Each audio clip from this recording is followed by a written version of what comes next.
जय हिंद दोस्तों। अभी जो हमारी अग्निवीर भर्ती प्रक्रिया है उसके अंदर जो बदलाव होने जा रहे हैं उसके ऊपर आज हम चर्चा करेंगे। तो इसको लेकर युवा हैं वो काफ़ी टेंशन में आ रहे हैं, कैसे होगा कैसे नहीं होगा। जो हमारी रिलेशन की भर्ती हैं वो अब होंगी या नहीं होंगी। 10वीं का जो सर्टिफिकेट है अगर हम दोबारा बनाते हैं तो हम टेस्ट में बैठ सकते हैं या नहीं बैठ सकते हैं। काफ़ी जो हैं ये जो चीज़ें हैं ये अपने युवाओं के मन में शंका पैदा कर रही हैं। तो देखो, मैं एक एक चीज़ के बारे में तुम्हारे को तसल्ली से बताऊंगा। आप ध्यान से इसको वीडियो को लास्ट तक देखना। सबसे पहले हम चलते हैं जो दोबारा अपनी डेट ऑफ बर्थ चेंज करके, ध्यान देना इस चीज़ का, डेट ऑफ बर्थ चेंज करके आप दोबारा 10वीं कर सकते हैं। लेकिन आपकी डेट ऑफ बर्थ चेंज नहीं है तो आप, अगर डेट ऑफ बर्थ चेंज करके आप 10वीं करते हैं और 10वीं करने के बाद में आप फॉर्म अप्लाई करते हैं, क्योंकि जो आप 10वीं दोबारा करोगे तो आपने जो आपका आधार कार्ड है उसके अंदर आपको उस डेट ऑफ बर्थ को चेंज कराना पड़ेगा। और आधार कार्ड का जो भी आपने प्रक्रिया है, जो भी आपने तब्दील कराया है, उसके अंदर बदली कराया है, वो सारा डाटा उसके अंदर होता है। अभी आप 10वीं करके उसके बाद के अंदर आप फॉर्म भर सकते हैं। भरने के बाद आप एग्ज़ाम दे सकते हैं, कोई बड़ी बात नहीं। आप अगर पहले एग्ज़ाम होता है तो आप एग्ज़ाम दे सकते हैं। उसके बाद के अंदर आप रनिंग भी कर सकते हैं और मेडिकल भी करा सकते हैं। लेकिन अगर फाइनल के अंदर आपका सिलेक्शन हो जाता है तब वहाँ पर आप जाके पकड़े जाओगे, क्योंकि आपका जो आधार कार्ड है उसके अंदर आपके फिंगरप्रिंट लेते ही आपका जितनी भी डिटेल है वो सारी आ जाएंगी और उसके अंदर आप वहाँ पर पकड़े जाएंगे। तो आपको हम ये सलाह देते हैं कि आप इस प्रकार की कोई कार्रवाई अब ना करें। अब आप आगे ये जिस चीज़ चलने वाली नहीं है, जो पीछे चल गई वो चल गई, इससे आगे चलने वाली ये चीज़ें नहीं है। लेकिन कुछ एक बच्चे हैं जो गुमराह कर देते हैं, देखो वो कर रहा वो कर रहा, उसने वहाँ पर अभी तक उसने 10वीं दोबारा करी थी, अब वो वहाँ पर ज्वाइन कराया हुआ है।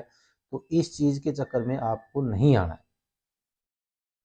नंबर 2, पहले एग्ज़ाम होगा या नहीं होगा, इस चीज़ के लिए आपको जो ये चीज़ें बता रहे हैं 10 तारीख तक, आपको 10 तारीख तक इंतज़ार करना है।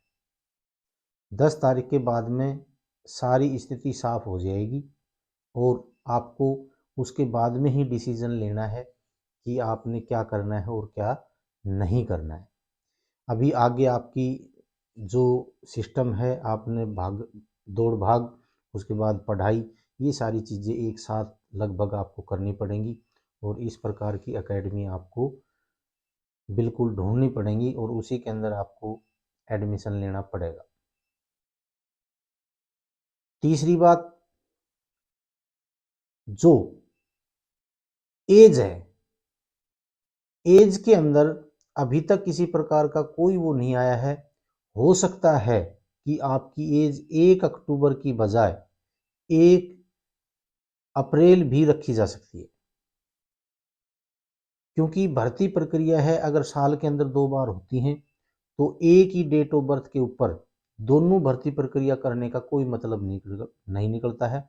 और अगर जो एक ही डेट ऑफ बर्थ के ऊपर 2 बार भर्ती करते हैं तो वो गलत चीज़ है और उनको एक ही बार भर्ती करनी चाहिए, 2 बार करने का कोई मतलब नहीं निकलता।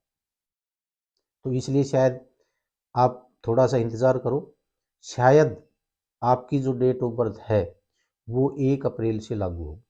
अगर 1 अप्रैल से लागू होती है तो आपको 6 महीने का रिलैक्सेशन मिल जाएगा और आपको फायदा होगा।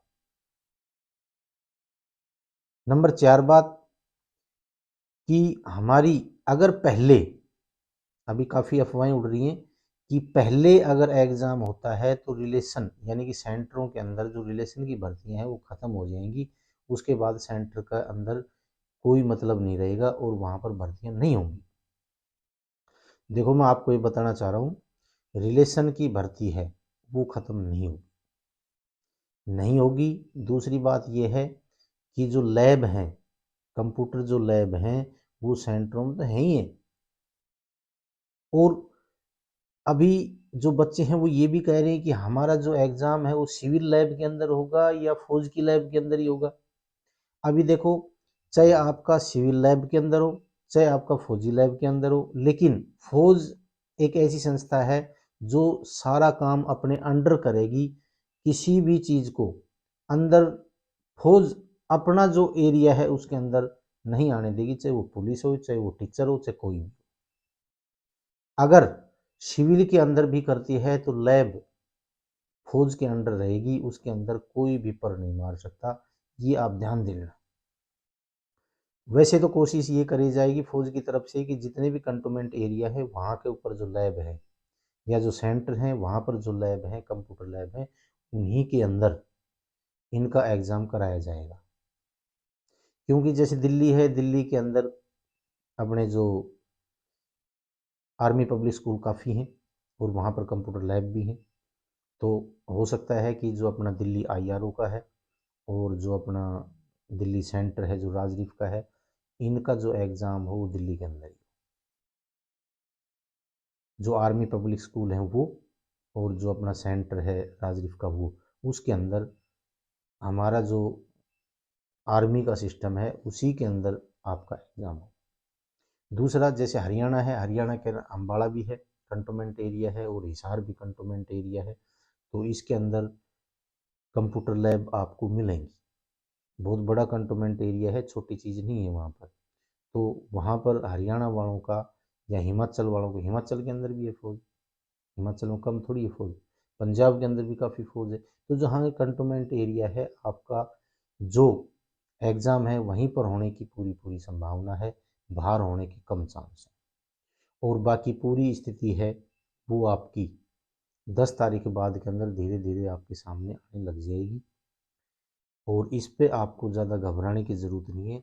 आप अपनी तैयारी करने के लिए जितना जोश रखोगे, जितना होश रखोगे, आप उतनी ही बढ़िया तैयारी करोगे। और इसके लिए आपको तैयार रहना पड़ेगा, क्योंकि आपने जो अभी कट ऑफ गई है जो अपनी अग्निवीरों की, उससे आपने अंदाज़ा लगा भी लिया होगा आपने कितनी मेहनत की ज़रूरत है और कितनी नहीं है। दूसरी, मेहनत यहाँ भी थोड़ा सा ज़्यादा होने की संभावना होगी, है होगी नहीं होनी, करनी पड़ेगी, क्योंकि इन्होंने 50% एक बार और 50% एक बार, यानी कि साल में 2 बार भर्ती करने से यहाँ भी कंपटीशन बढ़ेगा। मैंने आपको यही बताना था, आपको घबराने की ज़रूरत नहीं है। नंबर 1 रिलेशन वाले, वहाँ रिलेशन की भर्तियाँ होंगी।